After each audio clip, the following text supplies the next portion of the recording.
Hey, what's going on, Who That Nation? It is yours truly, TJ Jones, the host of the State of the Saints podcast.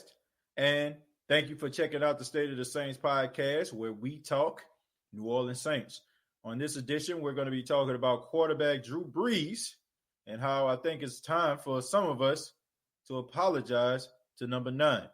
But I want to say thank you all very much for being a part of the State of the Saints podcast. Thank you to each and every one of you that are filing into the chat, and also those that are checking us out on the audio podcast. I really do appreciate that as well. And whether you're looking at this on YouTube, Facebook, or Twitter, I really do appreciate that. So, yeah, man, I've been doing some thinking. This game that just took place on Sunday.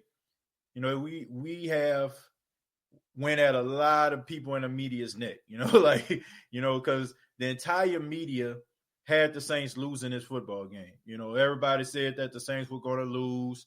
And, when the Saints end up blowing the team out, we were really going at the media. Like, we were really going at them, talking about them, talking about, they need to eat crow. And, I noticed that a lot of people in the media, it seems to me like they just have egos. And their ego is so huge. It's to a point where they feel like they are, beyond reproach. And, it's as if they get something wrong, who are we to bring it to their attention? And you find people moonwalking and backstepping and, being petty, like Mike Floyd talking about, well, y'all talking about us now, but what's going to happen when y'all play the Falcons, this, that, and the third? Instead of them just saying, I was wrong, it was a mistake, I shouldn't have did that, or the Saints made me eat crow, they decided not to do it. They decided to double down. So I try to coin myself not to be like that. I do. I coin myself not to be like that. I don't want to be like one of those people where I say something and then all of a sudden I act as if I didn't say it. There were some things that I said about Drew Brees, and they were just bona fide wrong. You know what I'm saying? Like, he's proven me wrong. And I feel comfortable with saying that. And I don't feel bad about saying it, because I would be doing people a disservice if I'm up here telling people, oh, I feel this way. They may have a position. My position may be opposite of their position, and I'm not agreeing with what they're saying. I feel like if you have an audience, you owe it to them to be honest and direct. And I was wrong about Drew Brees. And, I got to say I'm sorry to Drew Brees, because it was one game, I think it was against Vegas, and I said basically he doesn't have it anymore. I never said that he was washed up. I did say he's on a decline, which I still feel like he is, but he's still playing at a very, very high level, like a very high level. Like, you could arguably say that the last few games that Drew Brees has played, probably some of the best games he ever played in the Saints uniform, because you have to look at the situation that he was in. Usually over the years, you'll see players get changed out, right? When Lance Moore left, we got Willie Snead. When Brandon Cooks left, Michael Thomas was there, and Marcus Colston was there before that. When Reggie Bush left, we had Darren Sproles. When Pierre Thomas left, Mark Ingram was there. So, but the last couple of games, we didn't have that. It was a lot of unrestricted free agents. It was the guys that were on a practice squad, and Drew Brees went out there and won games with these guys. And he went toe-to-toe with a lot of people consider the best quarterback of all time in Tom Brady, and he outdueled him. Twice this season he did that. And I guess we got so caught up in the air distance and him throwing the ball down the field and him not throwing 40-yard bombs, which I think that I have the reason why we feel the way that we do. I think the way that we feel about Drew Brees throwing the ball down the field is it probably mostly because of what the media has told us and who's being presented to us as being like some of the best quarterbacks in the league right now. You look at people like Patrick Mahomes, who can throw 60 yards on his back foot. You look at people like Aaron Rodgers, who can throw 60 yards on his back foot. You look at some of these young guys like Kyler Murray, and Tua Tagovailoa and Joe Burrow, all this different type of arm talent. And they're telling us that arm talent is what puts you out there, what brings you into the conversation of being the creme de la creme, being in the MVP conversation. And I think sometimes, we fall for it. And I was one of those people. And I think I come to the conclusion now that, to be honest with you folks, I don't think it has nothing to do with air distance. I don't think winning football games have anything to do with how far you can throw the ball down the field. Now, I do feel like some plays need to be extended more than 20 yards, but I don't feel like you have to be bombs away every single time. So with that being said, man, I just want to apologize to Drew Brees. I'm going to eat my crow. I've said this before. I made a statement on social media, but I just feel like it's right. I feel like it's right. If I'm going to have shows and I'm talking about Drew Brees and I'm criticizing him as far as what he did in the game, which I'm going to continue to do, I'm not going to backtrack from that. But if I have the confidence to give you all a show like that and say things like that, then I should have the same type of confidence to say that I was wrong. Okay. And I feel like every person in the media needs to do that. And I just think that people just hitch their wagon to being right so much that it's like they create their own reality. Like, you're not going to always be correct. There's sometimes you're going to have to eat crow. There's sometimes you're going to have to say that you're wrong. But I just feel like by you backstepping, like my guy Marcellus Wiley, by the way, instead of you just saying, oh, you were wrong, now you want to start talking about the Saints in the playoffs. Nah. And if you notice, that's what the media is doing. Instead of them like giving the Saints their props for completely dominating the Tampa Bay Buccaneers, they're mostly focusing on what Tampa didn't do, more so what the Saints did. And now everybody's talking about, well, the Saints kind of spoiled the party. Now everybody seems to be talking about, oh, what the Saints do in the playoffs. I didn't hear this type of conversation at the beginning of the season. Everybody was dubbing the Tampa Bay Buccaneers the new kings of the South. And the Saints came through and they beat the Tampa Bay Buccaneers twice. Now all of a sudden the narrative is about the Saints' performance in the playoffs. So I'm not going to be that type of person. I'm going to be direct. I'm going to be real. I'm going to apologize for my comments about Drew Brees. I'm going to say that Drew Brees is playing at a high level. And I'm going to go even further. I feel like Drew Brees needs to be in the MVP conversation. I mean, look what Drew Brees has been up against. I mean, look at the level of difficulty he has dealt with over the past 4 games. So I think he needs to be in that conversation. And I think people need to give this guy his credit. Like, even if you're a critic at this stage of Drew Brees' career, some people feel like he should have retired years ago. Some people feel like he shouldn't have came back. Some people may still feel like he needs to come back. But I got news for you folks. If Michael Thomas would have went down in week 1, Emmanuel Sanders would have went down and for those 2 games with COVID, there's not a quarterback I feel like on this roster would have won some of those games. I mean, we're fortunate to have Drew Brees on this team. Like, in situations like this, that is why, I often say, I did say this, Drew Brees gives you the best opportunity to win. These quarterbacks, as dynamic as they are, as good as Taysom was on Sunday night, as much promise as Jameis has, they're not going to win football games with that type of uphill battle that Drew Brees had to deal with.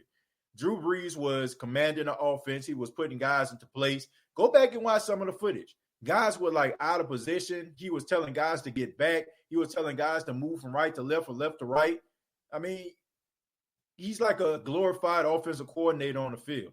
It's unbelievable. So I just think that, if you have been critical of Drew Brees, I just say look at what he's been doing over these past few games. I mean, 3 games, he's had 8 touchdowns, no interceptions. And that's the best thing for you to do, right? Not turn the ball over. Now, he did fumble the football, over those last couple of games. But, I mean, he's been playing at an extremely high level. And if you have any type of negative thoughts about Drew Brees, I think you might want to reconsider that. I'm just being real. But that's the way I feel about it. So that's what this show is about, me admitting I was wrong, admitting that I was wrong about Drew Brees. I'm willing to eat the crow. I'm willing to take, the laughing emojis or whatever like that, because, I feel like that's kind of hypocritical of me to go at some of these prognosticators out here for them not wanting to admit that they're wrong, and me not publicly saying having a show about the fact that I was wrong about Drew Brees. We're going to go ahead and start with some of the comments here. Robert says, I told you from the jump that you were wrong. I didn't fall asleep on Drew. He looked, but you have to take what the defense give you. Robert, yeah, if you told me at the beginning that I was wrong, then that's fine. You know what I'm saying? I was wrong, and I don't mind saying that. But I mean, at the beginning of the season, you know what I'm saying, it was very skeptical. You know what I'm saying? And that's what I was basing it on, But as the season progressed, I was wrong. You was right. So thank you very much, Robert. I don't mind giving you credit for that, Robert. If you said that, and I'm pretty sure you did, props to you. I think it's about who takes care of the ball while passing it, whether it be short or long. Yeah, I really think so. Looking at the game, I just think that we kind of fall into that narrative about arm talent. It seems like that's the new wave now. The excitement, the dynamic quarterback. People kind of hitch their wagon to those guys that can scramble out of pocket, extremely elusive, like a Lamar Jackson, a Kyler Murray, and it has the whole wow factor. And on the way that Drew Brees plays the quarterback position isn't the most appealing. Like he's extremely, he's extremely accurate. You know what I'm saying? He's a precision pass. I mean, precise. Everywhere that he goes, I mean, the ball is exactly where it needs to be. And like I said, I always kind of use the example here on the State of Saints podcast. It's like, if you have a Ferrari and you got a Prius and you going to Atlanta, the Ferrari, what I'm saying, going to get you to Atlanta faster than a Prius. But if your destination is Atlanta, they both get you there. You know what I'm saying? Like, why does it matter that the Ferrari got you there 200 miles per hour and the Prius probably got you there about 85, 90? It really don't matter. They both got you to your destination. So I just think that, people just kind of fall in love with the dynamic quarterback, and the guys that probably aren't the most appealing kind of get shuffled to the back. Tony says, just wait until the playoffs. Well, at least we'll be in the playoffs, Tony. That's all I got to say. I see you're a Falcon fan, which I really don't understand. I really don't understand. Y'all just a ish show. You know what I'm saying? I ain't gonna use profanity, but you get what I'm saying. Don't feel too bad, TJ. Colin Cowherd been picking us to only win 5 games in the last 3 seasons. Anthony, I don't feel bad at all. You know what I'm saying? I don't feel bad. I just give my opinion. You know what I'm saying? Like, I think people give me way too much credit sometimes. I see people sometimes in comments and chat, you said this, you said that. Like, I'm just giving my opinion. You know what I'm saying? Like, I try to bring an entertainment aspect to it, and I try to make this show the best possible, but I never sit up here and just say you right and I'm wrong. Like, I mean, if I feel like if we're having a debate and I have a difference of opinion than you, I'm not saying that you're wrong. You know what I'm saying? I'm just saying that I disagree with you. But I mean, I just give my opinion at the end of the day. Sometimes, I'm right. Sometimes I'm wrong. But if I'm right, you know what I'm saying? I'm going to say, I said this. If I'm wrong, I feel like I need to have the same energy. So Larry says, our yards after catch is great, though.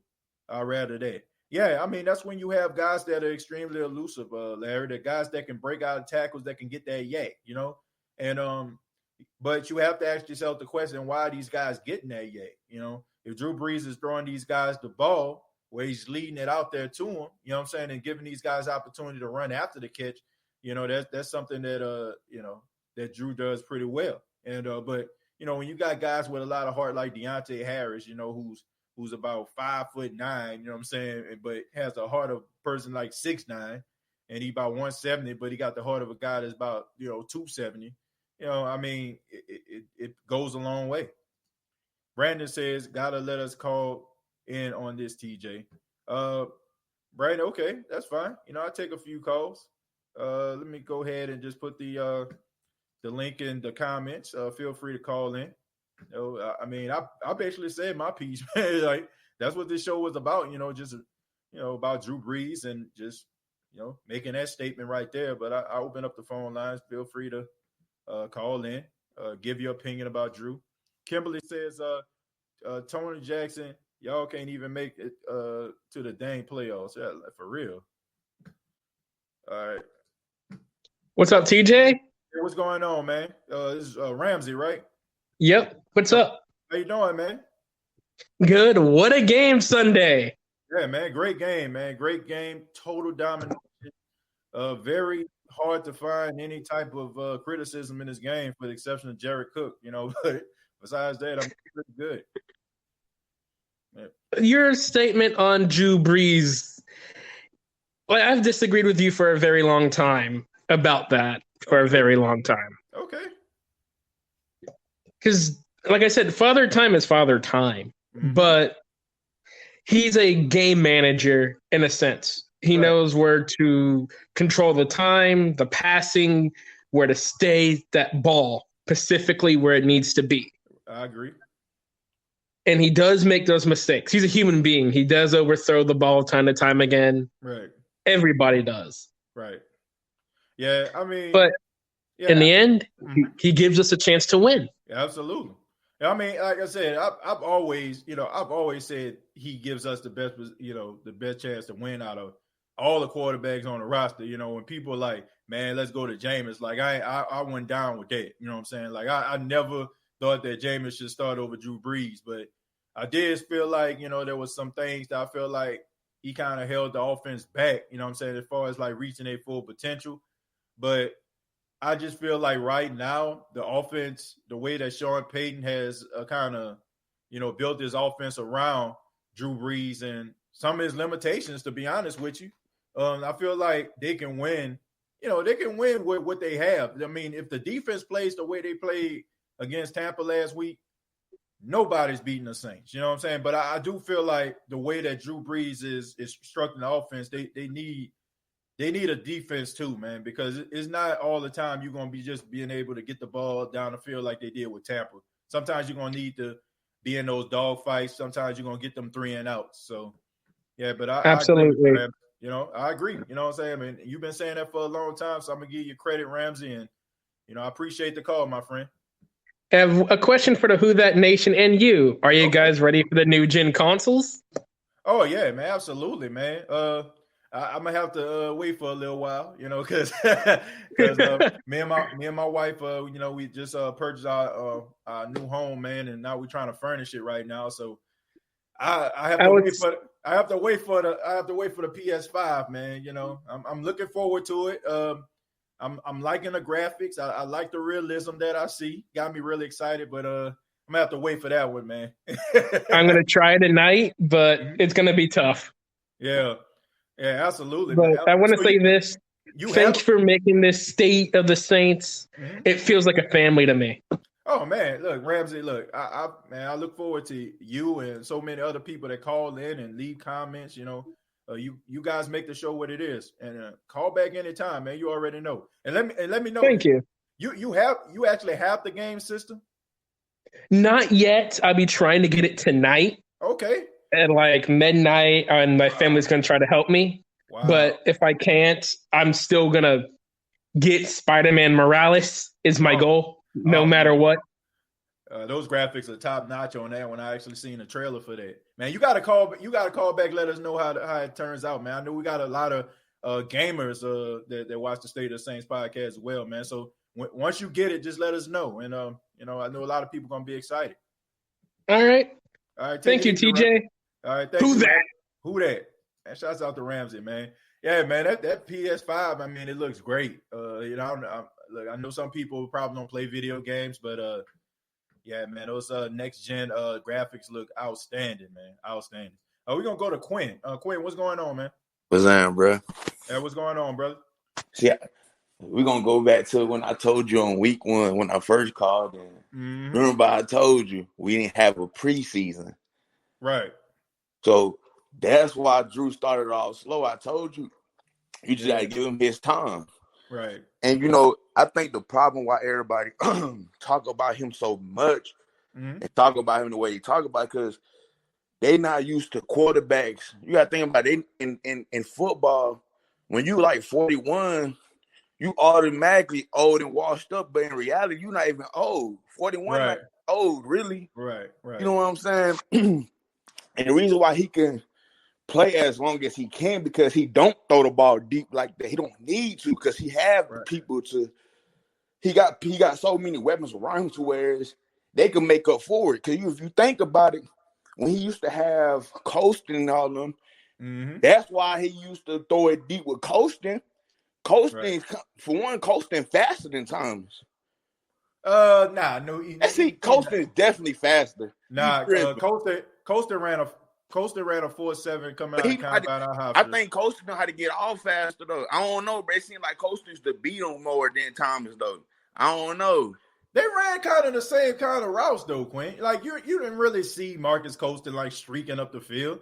Like they had design routes for him to get like the little slant routes, the little Yeah, if you talk about like a deep post, deep post. There you go. Yeah, he know how to get it open. Yeah. But yeah, I just felt like he don't have to throw it deep. You know what I'm saying? It's not necessary. Right.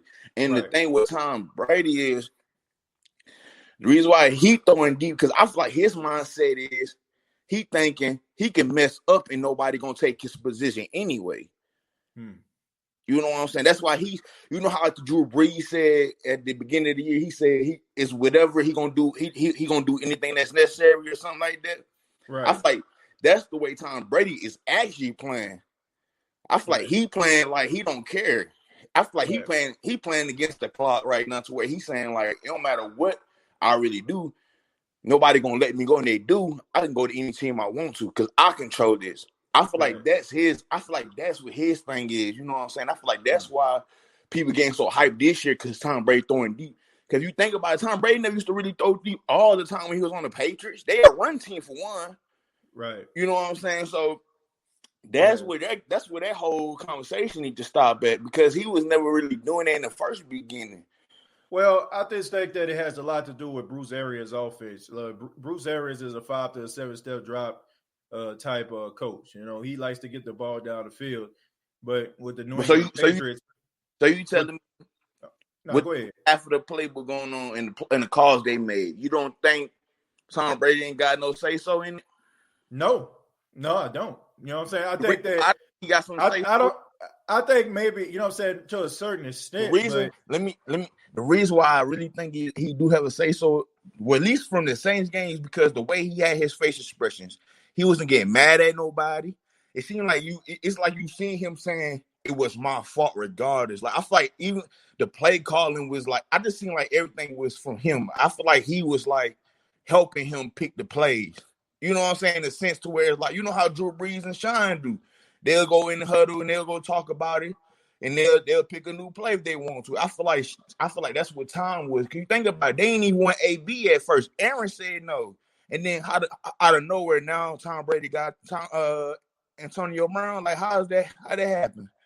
Well, you know, I think you can look at it from a personnel standpoint. I mean, it's Tom Brady we're talking about here.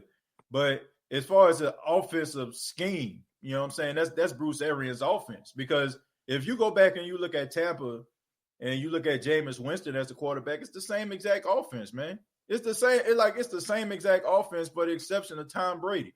And it has like a little bit of like New England offense kind of trickle into there. You know what I'm saying? Like I think that's the big mistake that Tampa is dealing with. That I feel like Bruce Arians, and I said this on the last show, I think that his ego is getting into the way of their success because he's not really focusing on some of the things that Tom Brady does well. And I just think that the plan backfired because Quinn, they actually came into the game wanting a 5 and 7 step drop and throw the ball down the field because they felt like that was the Saints' weakness. And we all know it, you know what I'm saying, deep balls down the field.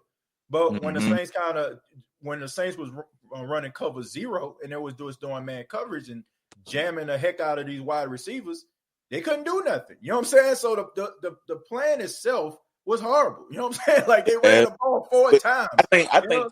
I think they messed up because I think everybody should know the Saints play their best ball during rival time, during divisional games. That's really their best games. That's like the Falcons.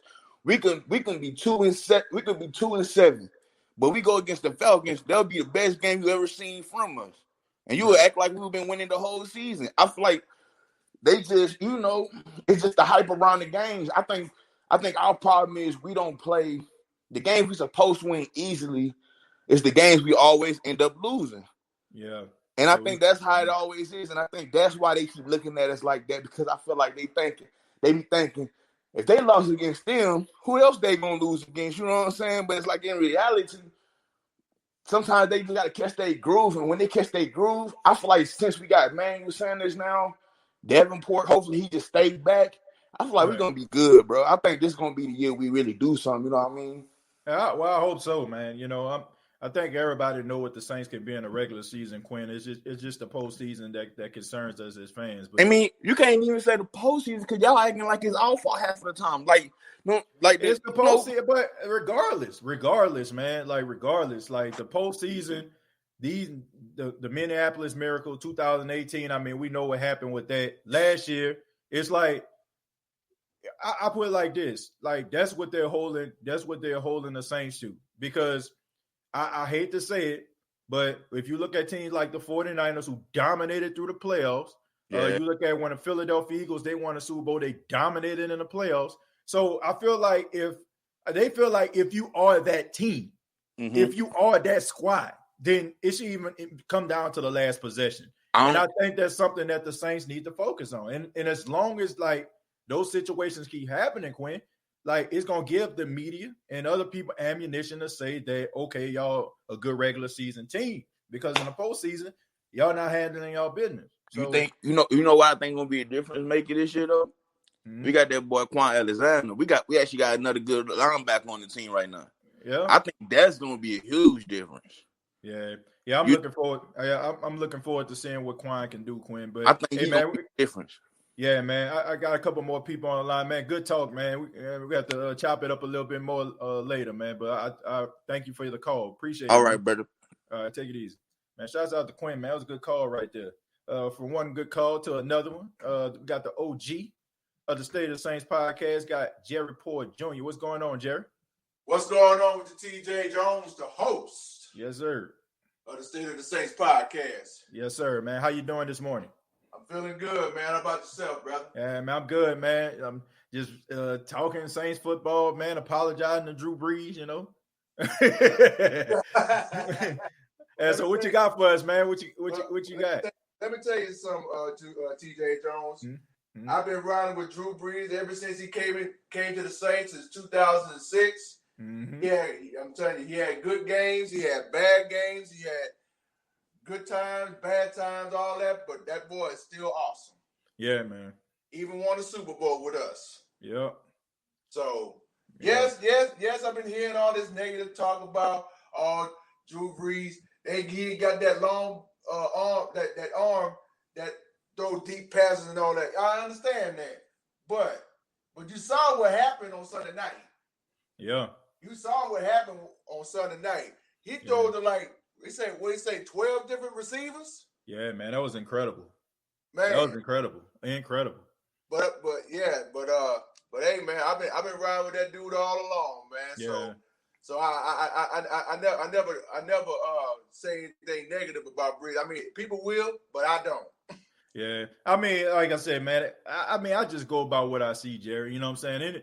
Anything that I say here on the State of the Saints podcast, I get that you might watch some other podcasts, and some people just caricatures, you know what I'm saying? Like they'll just say things that sound controversial because they want to get people, to click or take a look at it or share and be like, look at this foolishness. Like I really genuinely say things that I, based on what I see. And at the beginning of the season, you know what I'm saying, I was really concerned because at the last game that we actually saw was that Minnesota Vikings game in the playoffs. And he didn't look good in that game. And you know what I'm saying? And then you fast forward to the season at the beginning of the season and you see him struggling. It's like, oh, wait a minute now. You know what I'm saying? But yeah, I mean, I was incredibly wrong. You know what I'm saying? I'm just being real. I was incredibly wrong about Drew Brees. TJ, I want to talk to you about that because this was the day before that wild card game against Minnesota back in January. Right. Because I was in New Orleans Saturday with my dad and we was out riding and stuff. I told him, I said, Daddy, I don't know what kind of Minnesota team you're going to get. You're going to get the one that lost bad in the season finale to Chicago, or you're going to get the one that's going to come to the Superdome and beat us. Right. What happened on that day? We got eliminated by that push off. Yep. So that was the answer right there. So I had to address it right there. Right. But now we're sitting at 6-2 right now. Everything's going well. Glad to see Michael Thomas is back and the Emmanuel Sanders back. But I do see a Patriot fan on the chat. But you better be thankful they didn't almost lose to the Jets Monday night. I asked that question. I said, "What happened to Tom Brady?" Oh yeah, that's right. I got 2 words for you: Trey Hendrickson. That's what happened. Yeah, man, you gonna see that man in his sleep. That's the thing about the media and the troll. They can talk the talk, TJ, but they can't walk the walk like we do. Yeah, definitely not, man. You know, I just feel like they can't take the heat, bro. I don't know, man. Like I seen a Falcon fan up in here. I'm like, why? You know what I'm saying? Like, why? What do y'all have? Why are y'all even here? Like, y'all so irrelevant right now. I tell you why they're here. Because in 2 weeks they're gonna take that butt whooping. I ain't gonna look. I'm not gonna listen. They can't find. I don't know if they have a podcast over there where they at the Falcon fans. I don't know if they have their own podcast or not. But yeah, man, they got a couple. They want to come here. They got one, man. Shout out to my guy Jazzy Jeff, man. They got some podcasts over there, man. My guy Jazzy Jeff holding it down.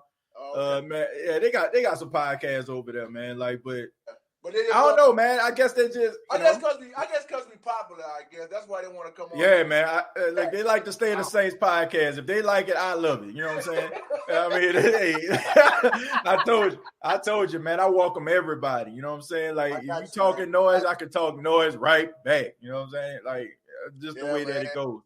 It makes it fun though, Jerry. You know what I'm saying? Like, you know, sometimes you got to see somebody infiltrate the chat. You know what I'm saying? You gotta get them told. You know what I'm saying? You gotta bring them back down to Earth. You know, some of them be out there on Neptune and Jupiter somewhere. You know, you gotta bring them back down to Earth, man. They too far off. You know what I'm saying? They gotta come back down to Earth where we at. Absolutely. Man, but Jerry, man, thank you so much, man. Call back anytime, OG. All right. One other thing. Now that we got the Yucks out the way and swept, now we can focus on this Sunday against the 49ers. And now it's gonna be a little bit different this time because they don't have Jimmy G at quarterback, and they damn sure don't have George Kittle at tight end. So we ain't gonna see a repeat of what happened last year.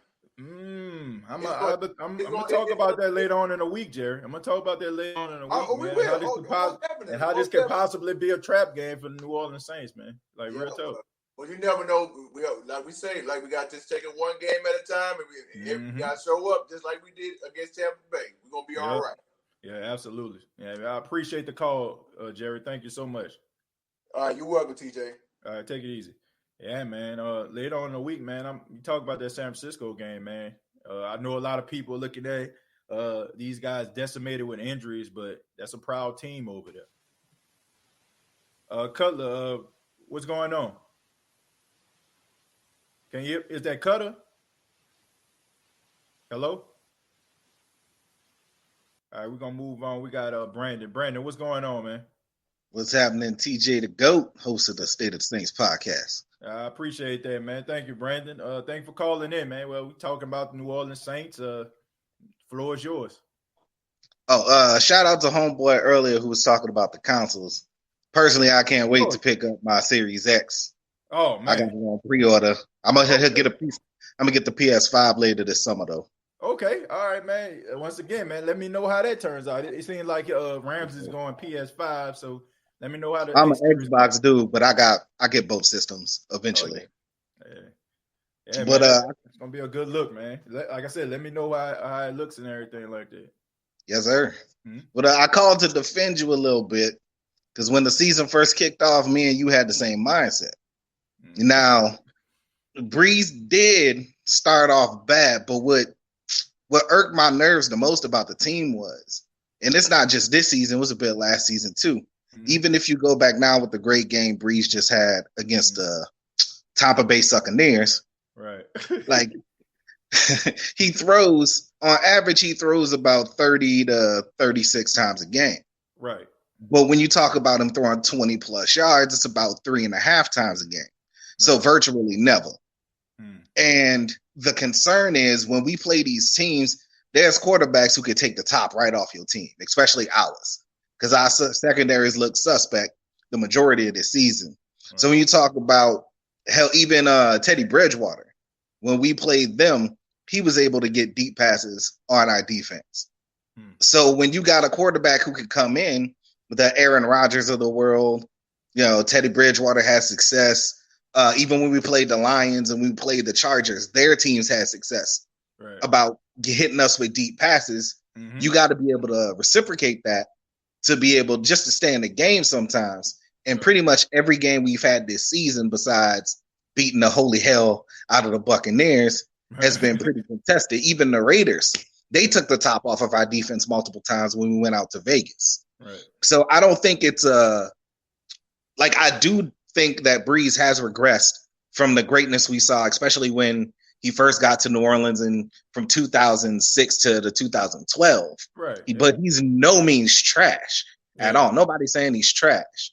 But it is kind of cause concern because, when we get to the playoffs again and we get matched up against that team who is just, 3 times a game, they're hitting us for 40, 50 plus yards. Right. And they're putting up touchdowns, but we're, dinking and dacking and getting field goals. That's when the problem sets in. So I don't think you were wrong in your critique. I think we were looking at what was going on at the time and assessing the situation. And now that we're seeing as the season progresses, he's doing better, but he's still not really taking those deep shots. Luckily for our team, though, it hasn't been the camels that broke the straw that broke the camel's back for us offensively, and our defense is looking like it's clicking too. Right. Well, Brandon, I would have to ask, I would have to ask the question, how much does a deep ball actually means if you're getting the ball where it needs to be and you have playmakers on your team? You look at somebody like Deontay Harris. I mean, you look at people like Michael Thomas, you look at people like Emmanuel Sanders. These guys can get those yards after the catch. They can extend drives, and even like Jared Cook. And if you get Adam Troutman, I hope this isn't just an anomaly. Hopefully this can give him confidence going forward.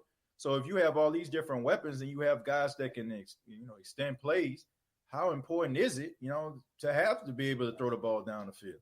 I mean, I get it. I'm saying it keeps the defense, guessing. You don't have so many people in the box. I mean, I understand that, but do you think it can be a really huge concern going forward?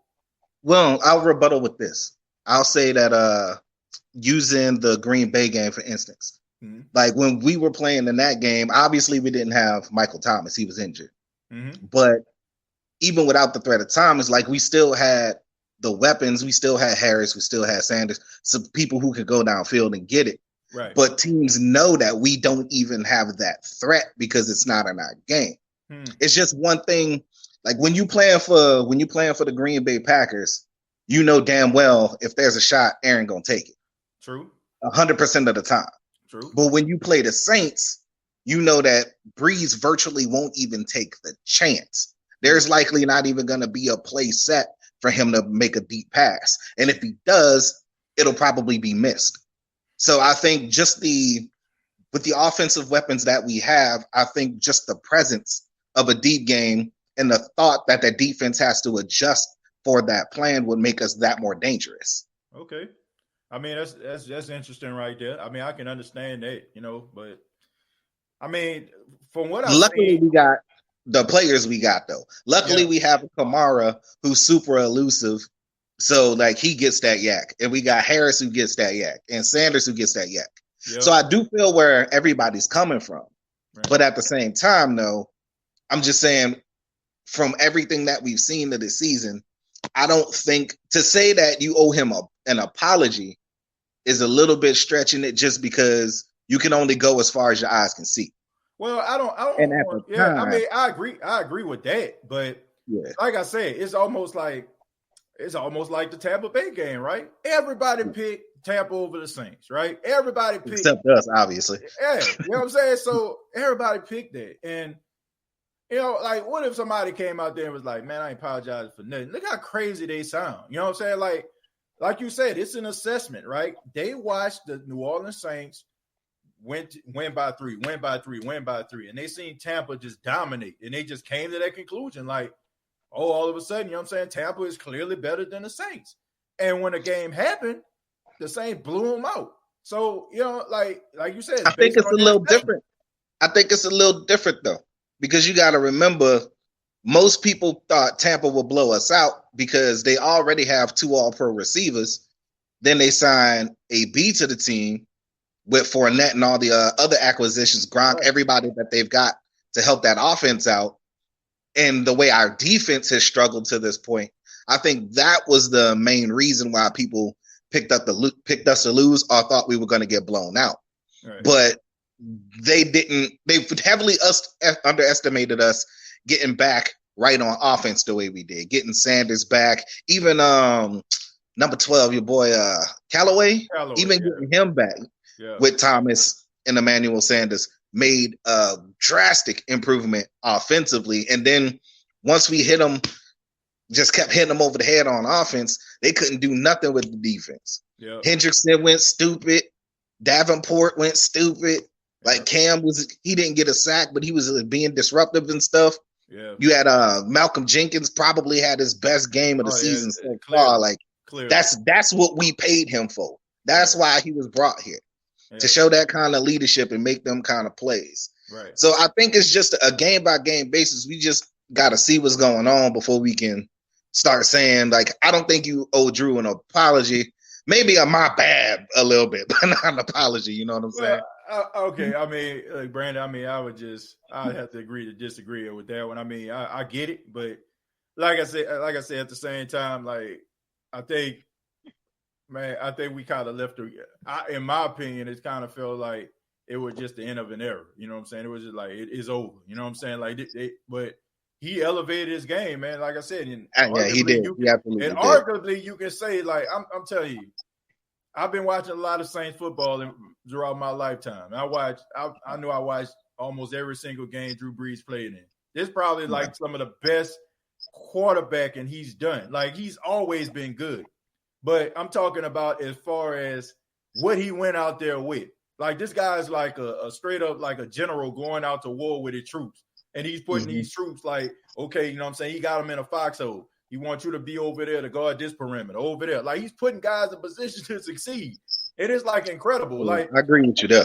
Like, I'm telling you, there was one play, and Brandon, I'll let you go after this, man. There was one play. It was the Chicago Bears game. It was Jared Cook. It was down at the goal line when he threw the ball to Jared Cook, and he threw the ball behind Jared Cook, right? You know what I'm saying? It was an incomplete pass. What happened the very next play? They switched it to the opposite side. Right. He switched to the opposite side, and he threw the ball, and then he was wide open. You know what I'm saying? So I don't know if Jameis will be able to pay attention. I don't know if Taysom will pay attention to that type of stuff.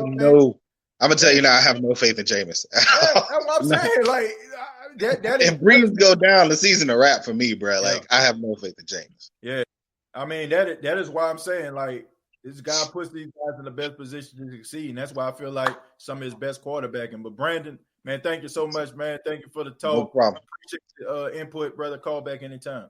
Yes, sir. Man, shouts out to Brandon. Good call right there. Shouts out to my guy, Who That Davis. What's going on, man? Who That Davis? You can hear me? Man, my man in the days right there. We gonna move on, Sanchez. Who That Davis? I'm gonna come back to you, man. Sanchez, what's going on? Man, what's going on, TJ? Good morning, Who That Nation. How y'all doing? Man, what's going on, Sanchez? Good morning to you, man. What you got for me? Man, quick little points. Number one, about Drew Brees and my crow. I take it medium well, you know, and if you come with a side, I take a loaded baked potato. Hey. with a glass of red wine. You know what I'm saying? Like I keep it simple, keep it real Hey, simple. you ain't keeping it simple. You keeping it intimate, man. That boy said red wine. Where we going?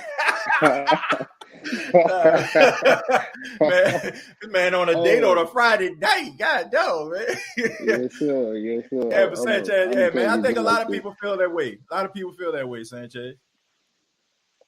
Yeah, but and big shout out to you, man. I wasn't able to catch the post game show live, but I did catch it later on.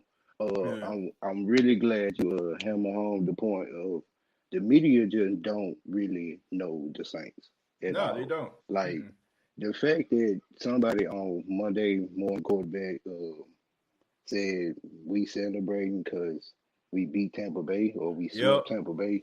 Yes. What? We do this everywhere we go. Everywhere we go. Everywhere. But when the Steelers just beat the Titans or whoever they beat that week, what were they doing in their locker room? Sure, they didn't have the sexiness of the lights. I mean, it's only gonna be so long for they just steal all our swag. You know what I'm saying? But right. Nobody said nothing about that. They just really don't know the Saints, bro, and it's just amazing to see what we can do when we really clicking it. It's really all I got to say, man. And that's it. Yeah, I mean, you got some good points, man. That's why I'm saying. That's why I feel like the Who That Nation need to take what the media say with a grain of salt. I mean, I don't know how many times I've seen these guys call this guy Marcus Lattimore. Marcus Lattimore was a good running back out here in South Carolina. You know what I'm saying? But I mean, they don't know him, man. I mean, these guys are getting fed information through their ear, man. These guys don't know what's going on, man. If you actually, I am telling you, if you stood outside of Bristol, Connecticut, after these guys leave ESPN and asked them about what you said about the Saints, they probably wouldn't know what the heck you talking about, man. That's why I say I wouldn't even pay them no attention, man. You know, right? Like the media don't got us like that. We got each other. The Who That Nation got each other. Absolutely. Like let's just hold each other accountable. Let's just keep on. You know what I'm saying? Raising the floor of the league. You know what I'm saying? Repping it hard, long and strong. And man, forget what they're saying, man. They'll know what we talking about if we get out there to Tampa in that Super Bowl. I tell you that. But Sanchez, I appreciate it, man. Thanks for the call. Yeah, man. I'm not caring about what the media talking about because the media, like I said, they don't give the Saints the respect that they deserve. I'm gonna go back to Who That Davis, man. What's going on, man? My man was lost in the day. My man was like this. I'm like, man. What's going on, TJ, dude? What's going on, man? All right, so we got you, man. We got you. Oh man, I was lost since I was watching Spider-Man. I was watching Spider-Man on the live stream. I'm like, is he froze? You know what I'm saying? Man, I was watching Spider-Man Miles Morales on another tab, and I forgot all about this stuff, bro. Nah, it's all good, man. Hey, man, that's what's up, man. So are you getting the PS5 or the X series? Which one you with? Which one you getting? I'm PS5 all the way, bro. PS5. I haven't held a console since PS3. This time I got back into it. Well, yeah, man. I mean, I still got an Xbox One, man. I play it occasionally when I have a little time, but I've been an Xbox guy most of my life, man. I ain't really just been messing with the PlayStation, even though I feel like PlayStation got better perks and you're able to do a little bit more things with PlayStation. But hey, man, we talking about the New Orleans Saints. I know you got some good input about the team, man. So what you got to say? All right. First and foremost, I also got to give my respects and my apologies to number 9 because I was with you ever since week 3 that Drew Brees wasn't all there anymore. So yeah. Drew Brees, if and when you ever see this, I apologize to you, man, from the state of black and gold. You making me eat crows, and I'm happy to say I'll eat all the crows you need me to eat. Right? Yeah, right. But as far as what else I need to say, I think we as a fan base are spoiled. I think Drew Brees has spoiled us since he came to New Orleans back in 2006. Because we're not used to having these back-to-back winning seasons. We're not used to offensive play being this good. We're not used to defensive play, especially being like top 10, sometimes even top 5. Mickey Loomis and Sean Payton drafted really well back in the 2017 draft. It's the it's the best draft in the history of the New Orleans Saints. So that elevated our expectations. So in a way, I can understand when those expectations aren't met because they've shown they can play to that level before. But at the same time, we also have to take it with a grain of salt. Even though they are good, the Saints have never been the team to start out red hot in the first 2 to 3 games of the season. It takes a while for them to get going, which is understandable, especially given the type of offseason that we sort of overlooked just because these players like Marshawn Lattimore and Marcus Williams, these players are coming back and there's continuity on the defensive side of the ball. So we overlooked the whole offseason thing, thinking we had an advantage because of chemistry. Mm-hmm. So I got to give my respects to the defense who showed up against Tampa Bay, picking off homeboy, whatever that 12 his name is, the fake goat, and back in Tampa Bay 3 times. The pressure up front was stout. Everybody was eating. Some didn't come away with sacks, but they came away with a lot of quarterback pressures and hits, and that's just as important.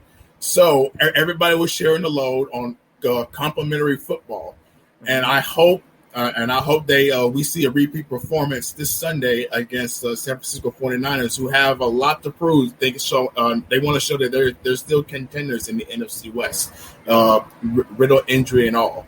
Yep. So that's pretty much all I got to say. But I think we fans need to keep our expectations low and not try to ride these guys, and not act so spoiled all the time. Yeah, I agree with that, man. I don't look for them to go out here and do some of the things that they did last week. I just think that, you're not going to hold a team to full attempts, rush to the football. There's a reason why that's a record, because it doesn't happen all the time. But I do agree that we are spoiled in the Who That Nation from time to time because, but I will say this, though. We expect excellence because they are excellent. You know what I'm saying? Like, these guys are supposed to be the creme de la creme, coaching and quarterbacking. These are our leaders. These are the guys that we rely on to generate success. And when they don't give us success and you have all the pieces in place, we raising the eyebrows and figuring out what the heck going on. So I'm not going to stop holding this team accountable because you went out here and you just basically destroyed a team that had all the pieces in place. Like, they had a top-notch defense. They got top-notch offense. They got arguably the greatest quarterback of all time. So I'm going to continue to put their foot to the fire because, it's necessary. It's not like we talk about the Jets.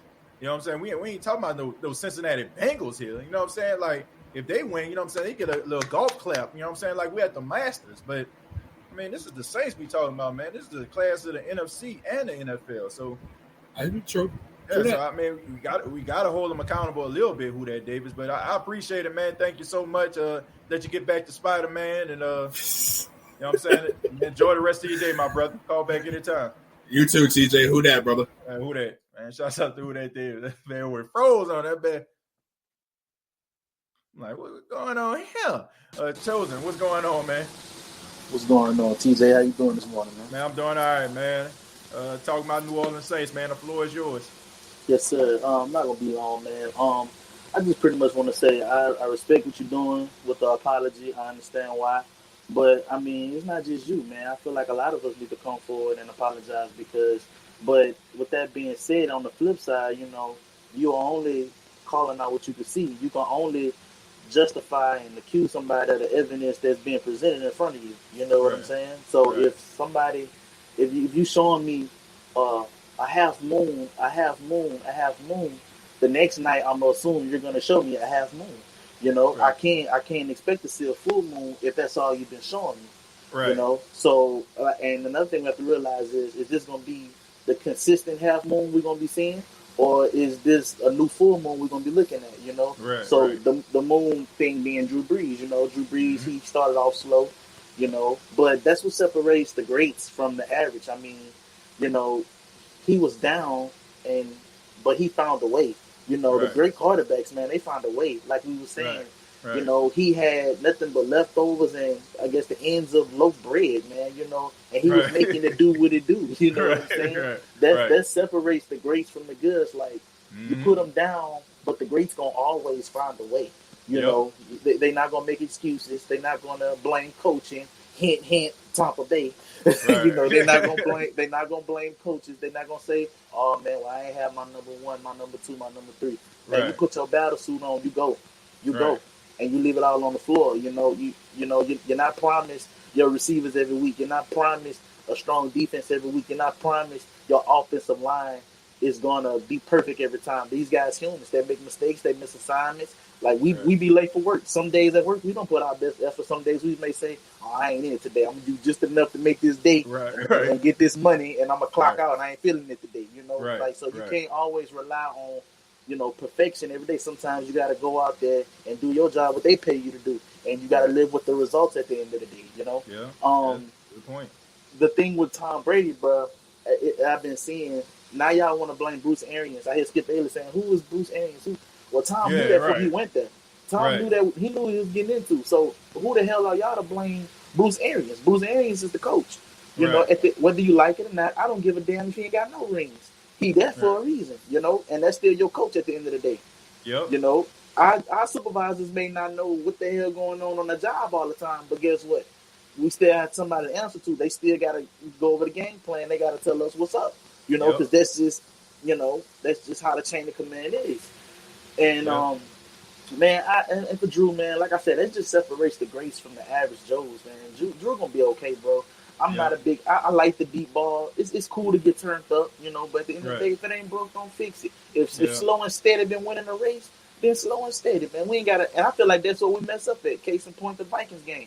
He saw Taysom throw that deep ball. Then Drew felt like, oh, okay, well, let me try. Boom, turnover. You know. You gotta stay. Sometimes we gotta stay in our own lane. You know what I'm saying? Do like I always say, bro. Even when I make my little videos on Facebook, be the best version of yourself, and you can't go wrong, bro. Just do what got you to the race. You do what got you to the Super Bowl, to the playoff. Because when you try to be something you're not or something you once was, that's when stuff start breaking down. You can't buy into other people's theory. You can't fulfill other people's dreams and fantasies. You know, either gonna take it what it is or it's not. You know, either you gonna be with me in this slant, short and accurate, or if you don't like how I play, then it's a number of teams. You go be a Mahomes, you go be Lamar, you go be Aaron Rodgers, you go be Justin Herbert. You go follow these teams, bro. But you know, as long as we winning, I don't care, man. At this time, we ain't got much. I feel like the window's slowly closing, bro. Just leave it all out. It's too late to try to do something you ain't been doing your whole career. It's too late to try to make somebody something that they truly not. If it's in Drew Hart to be precise and accurate, then let him do that. It's winning your games. You know, he not turning over, because once we start turning over, then we're gonna say, oh, Drew doing too much. He need to go back to what he doing. You know, so I feel like we got you there. You just keep being the best version of yourself, and we're gonna be all right, man. We just keep it going, man. So that's all I gotta say, man. Yeah, man, I agree with you, man, 100%. Chosen, man, thank you so much for the call, man. That man gave us some TED talk right there. Yeah, man, but Chosen, man, I mean, you telling the truth, man.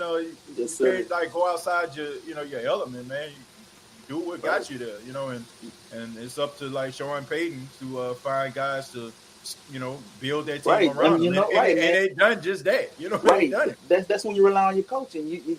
It's the coach's job to understand your team's weakness and strengths, and it's to put them in a position to have your quarterback to put them in a position. You know what I'm saying? So let's let Drew do what Drew do, and that's why we love him, because we know he don't have a big arm. Coming out of Purdue, he didn't have a big arm, but it's what he did with that arm that overshadowed the fact that he didn't have that big arm. You know what I'm saying?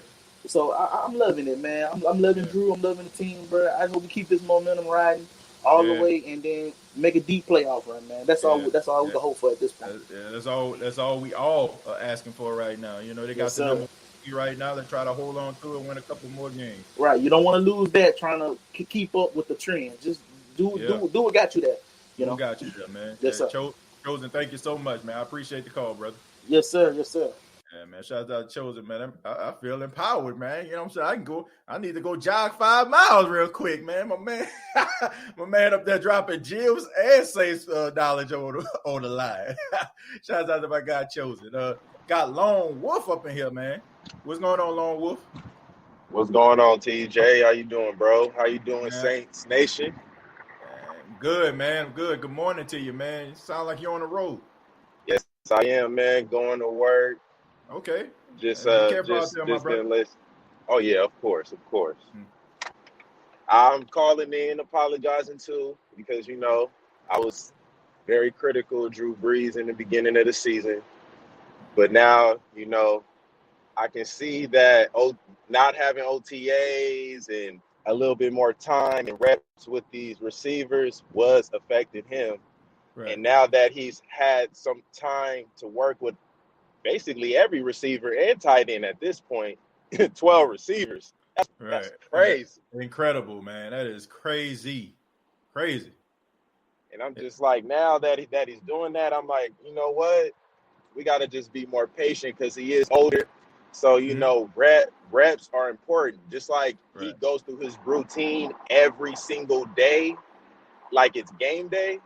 I'm pretty sure, OTAs was just as important to Drew Brees as his routine for game day and for practice. Yep. So, that's something that we all got to consider too when we was thinking about, he's just looking like old out there.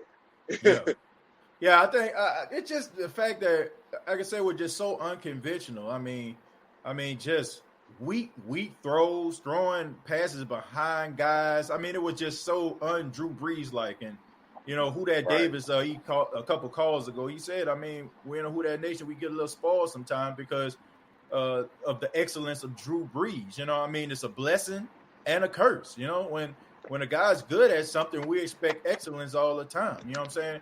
Like, I mean, I grew up in the 90s. I grew up idolizing Michael Jordan. I mean, Michael Jordan go out there, we know that Michael Jordan can score about 60. You know what I'm saying? Michael Jordan scored at 18. You're like, what the heck going on here? You know what I'm saying? Like, we're on MJ tonight, like, man, especially if they're playing a weak team like the Bullets was at that time, you wondering what the heck going on. So when Drew Brees is not playing at 100% of, or we're seeing some things that we're not used to seeing, we're just a little skeptical about it. But I'm just glad that he's on the right track, man. I'm glad that the team seems like, they clicking offensively.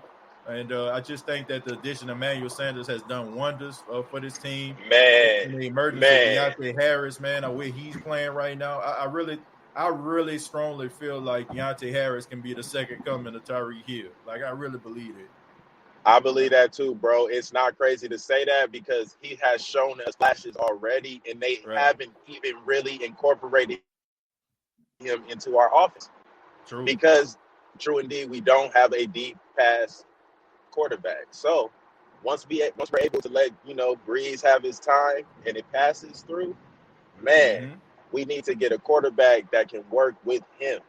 Because him, Michael Thomas, and Kamara, and just Callaway, man, we can have so much potential for the future of our offense, just like we did in the past. We can have so much success with that if we just be smart about who we bring into our program. And I feel like that's the thing about defense. We need to start being more careful about who we bring into the program, because we also see that chemistry is something very important out there. And I was just getting tired of seeing them look at each other like, who did it? And now that they're starting to communicate better and starting to play more freely, we see the glimpses of them that we thought we were going to see from the beginning of the season. And I'm just hoping they keep that momentum going, because if they can just play half as decent as they play against the Bucs on defense, we will probably win 85% of our games. Right. So, I agree. I really feel like our defense just, we don't even have to play we could play a little above average and win. But we can't really play average. Not right now, especially when we're talking about playoffs, because we always make it to the playoffs. So average is not going to get us to the Super Bowl. We got to play above average on defense. So that's the only other thing I would say. Yeah, man. I mean, like I said earlier, as of right now, we're the number one seed. So everybody's chasing us, and we need to play as if, people are chasing us. They don't have time to slip up. You don't have time to like be around this thing lollygagging with teams that you should be beating. I mean, the Saints played the 49ers, but I mean, no disrespect to Nick Mullins, but I mean, you should beat him. You know what I'm saying? You should beat a team that's decimated with injuries. Like you're the better no team. star receiver. So I'm like, Lattimore, Yep. I'm not playing no more, bro. You need to be locking down like you locked down Mike Evans. They don't have no Pro Bowl receivers from San Francisco. Ain't no way none of them should be sitting here licking their chops when they see, oh, we play New Orleans next. Right. Yeah, I mean they shouldn't. The only thing that I'll get into that later on in the week, man. But Lone Wolf, thank you very much. I appreciate the call, brother. All right, man. You have a good one. All right, you too, man. We're gonna move on to Optimus Grind. Before I do, I want to acknowledge Miguel. Thank you very much for the $4.99 donation. Thank you, Miguel. Thank you. Optimus Grind, how you doing? Man, what's happening, TJ? Who that? Who that, man? Who that? Man, it's so like you just woke up, man. yeah, man, no, I've been sitting there waiting in the lobby, man. I was dozing out. I was like, man, they talking about this, they talking about that. Then I woke up when Chosen was talking. I was like, damn, he didn't say one of my points, which is, like we gotta look at, the team being built as like like our DNA. Like we're a short to medium throwing type of team, and we run the ball. Right. Our defense has never been great, and so, I mean, that's our identity. And I do want to echo that statement that he made. It's just, you don't really need to change who you are if you just do it great. Right. So, on that note, I accept your apology. When early on I was telling you about Drew Brees not being able to step up into the pocket. Right. And that impacts him being able to push the ball further than the 5-10 yards that he was able to dink and dunk. And Drew Brees, for all the Who Dat Nation that was calling in saying that he's a game manager and comparing him to Teddy Bridgewater, I'm gonna tell y'all need to take a seat. He's a field general. Like, he ain't no game manager. He's a field general. Like, you don't ever compare.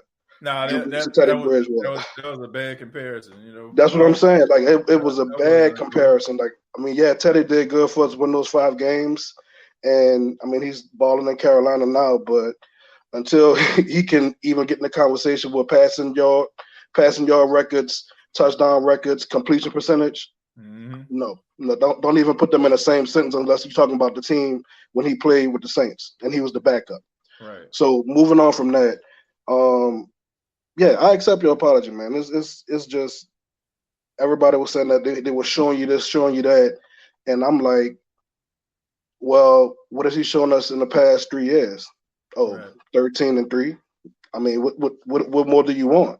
And my last point I want to make is, yeah, Drew Brees is regressing, but a lot of these quarterbacks out here are not progressing. So I would take Drew Brees' regression over these other quarterbacks' progression any day, because when you think about it, Drew Brees plays at such a high level. If he regresses just a little bit, like we are saying, like, we get mad because it's like, like the MJ comparison you said. Right. But you have to realize, I mean, we talk about it all the time. He been in the league for what, 20 years? Yeah. Just think about what you was doing 20 years ago.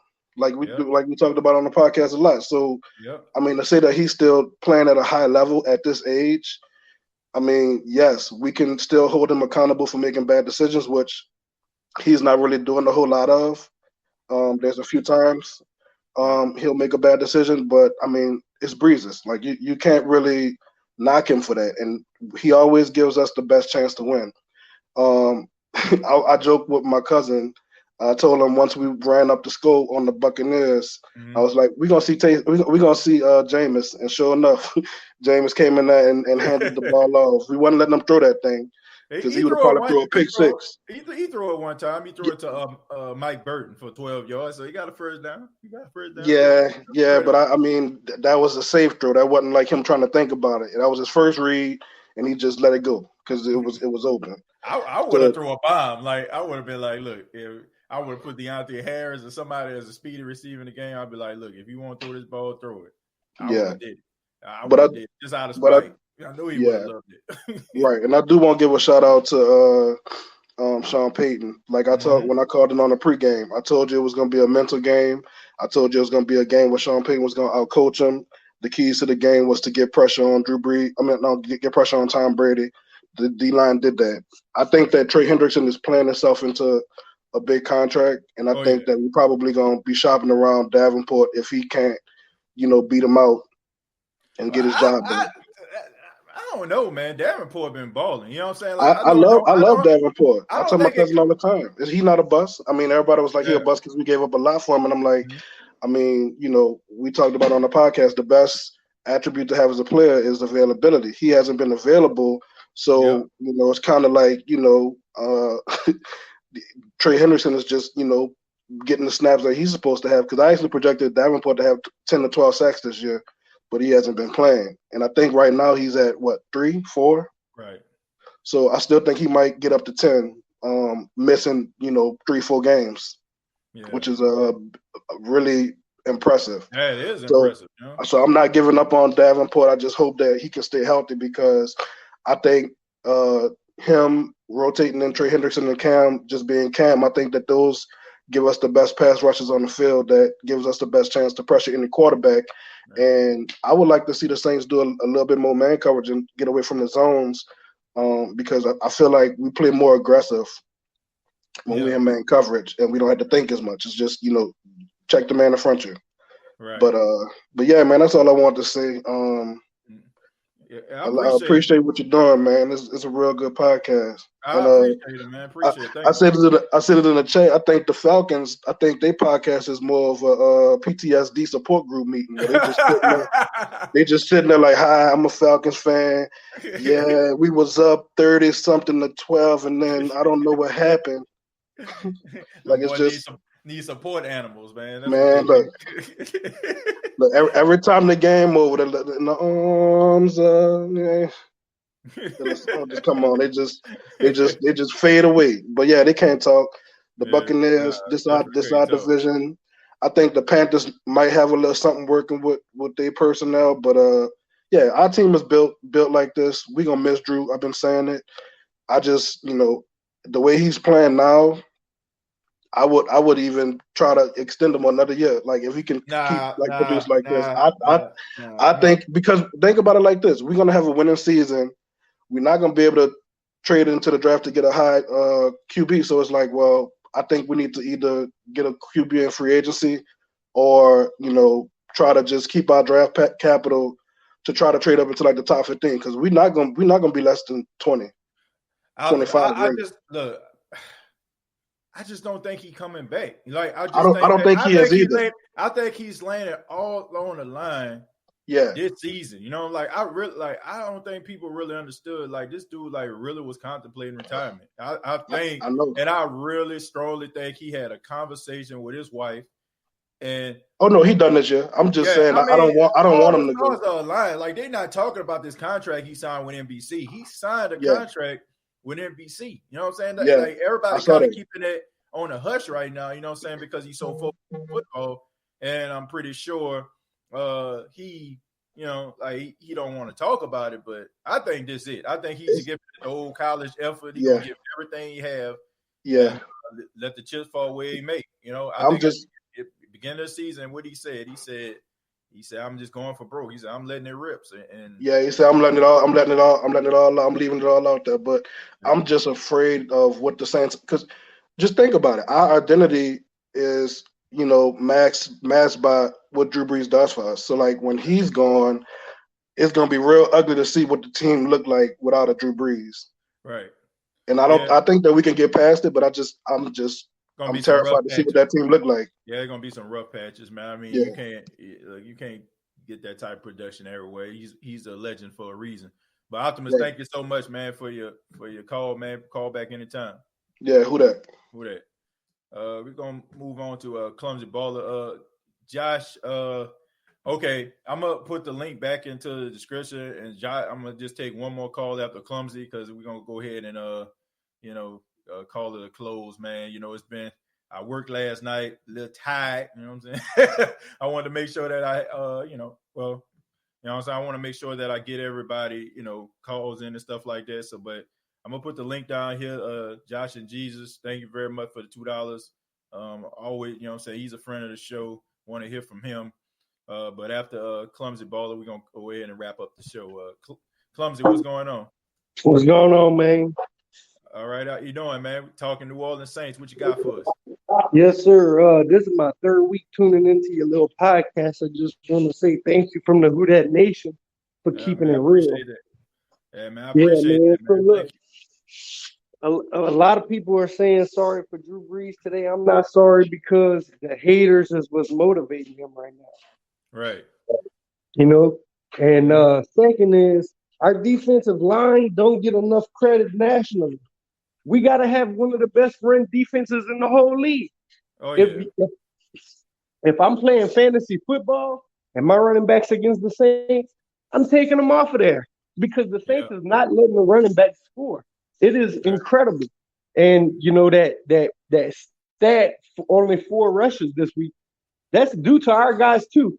Yeah, they got behind and they couldn't throw it, but they also knew in the film coming into the game, there was no way they was running on. Right. Yeah, I mean, they already knew, man. They're respecting the Saints running game.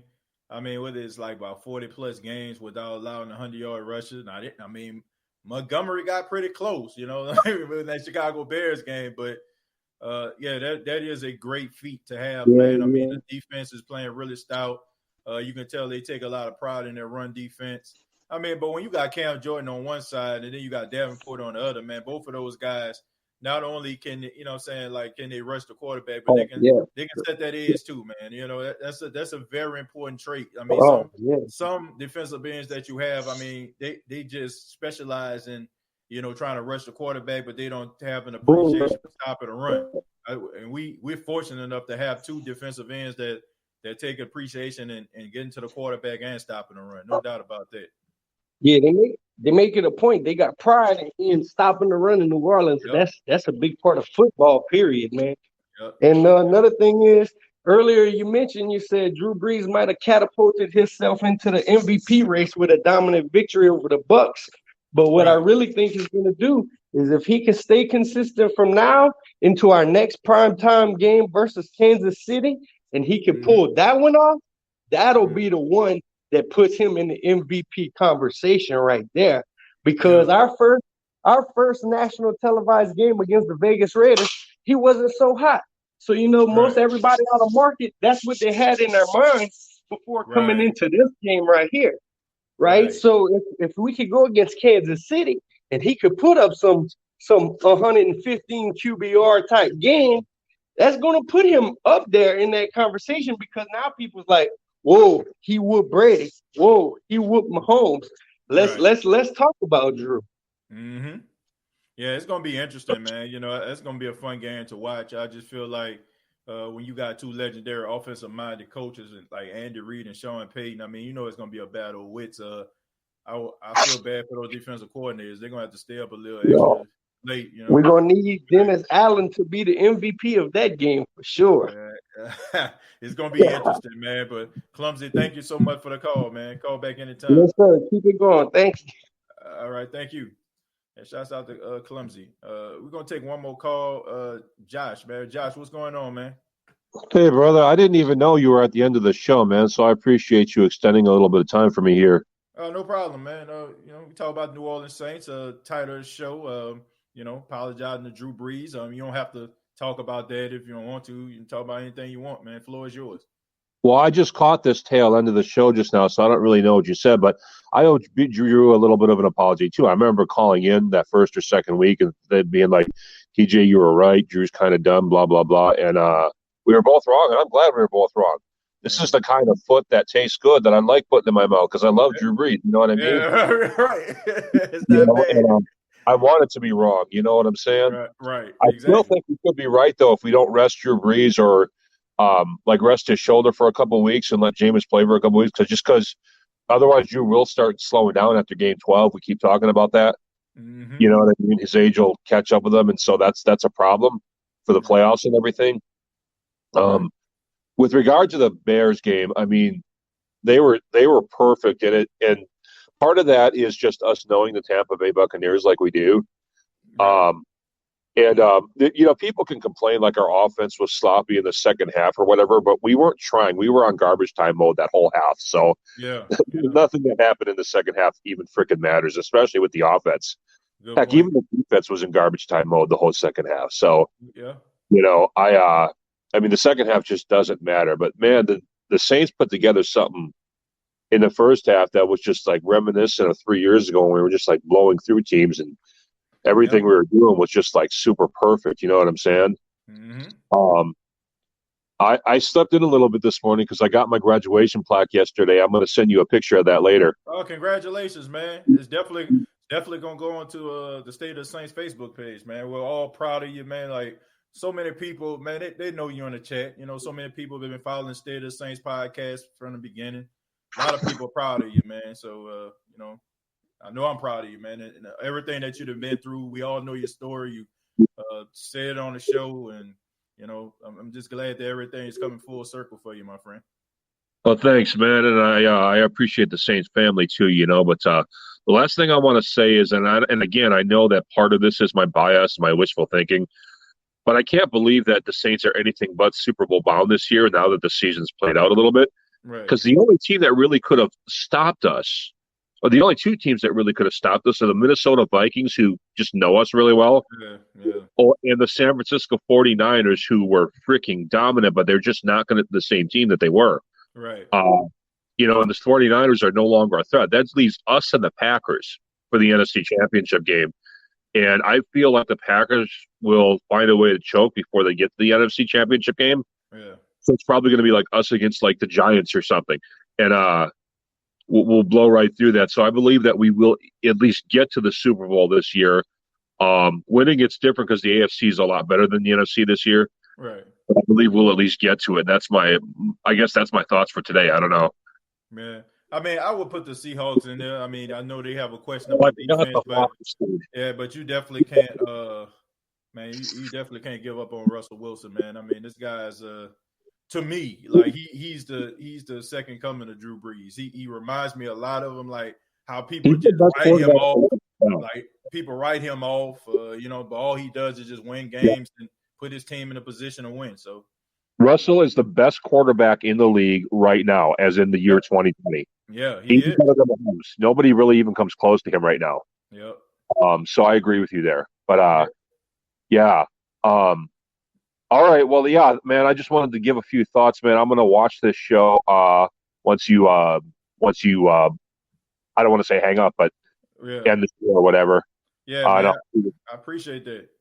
Yeah, thank you for calling, Josh. Like, call back anytime, man. You already know I always got some room for you, my friend. You take all it right, easy. Are you doing a show like in the next few days sometime?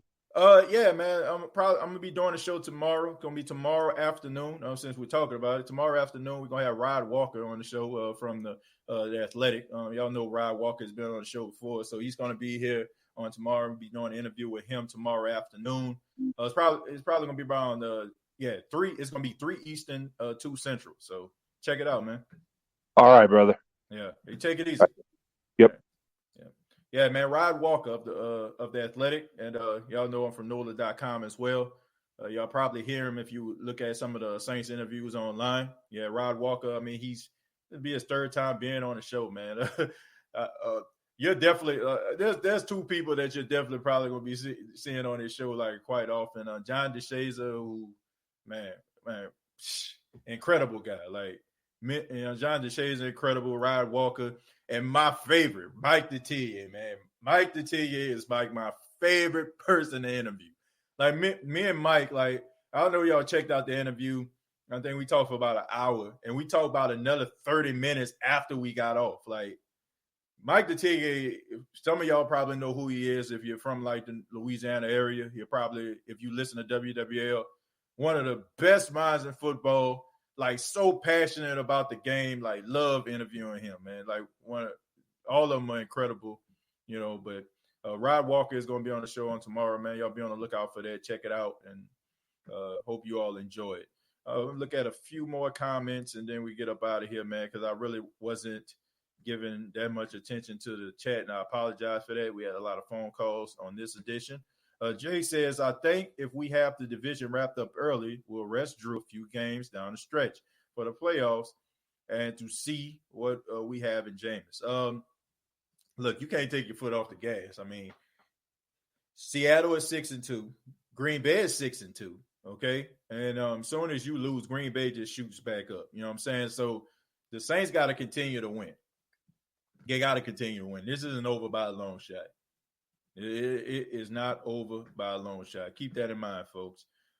Jay Smoot says, I don't hope the Saints don't choke in the first round like they have the past 3 years. Well, Jay Smoot, if the Saints continue to win, then they won't have to worry about playing in the first round. They'll just playing the divisional round because there's only one first round bye this year because there's 7 teams in the playoffs this year. So the only one that gets the first round bye is the 1 seed. The 2 seed is a wild card game. So the Saints got to continue to win. They got to continue to keep winning. That's the name of the game. Keep winning. And I'm going to read one more. Derek says, how do we get on the call next video? Well, I put the link, Derek, I apologize, man, but I put the link down in the chat, okay? So at the beginning of the show, I do my opening statement. After I do my opening statement, then I put the link down in the chat so people can call in. So the next show that I do, I take that back. It probably won't be the next show that I do because the next show I do is the interview. But the show following the interview with Ryan Walker is going to be a regular show, and I'll make sure I put that link down. But Derek, I do apologize to you. I don't want you to think that, I didn't want to answer your call, but like I said, man, it just it's been a long night, man. Everybody that been following me know I, work overnights now, so got to make sure that, brother, get a little sleep. You know what I'm saying? Because I have a very energetic 1-year-old, that I pick up from daycare in the afternoons, and he demands my undivided attention.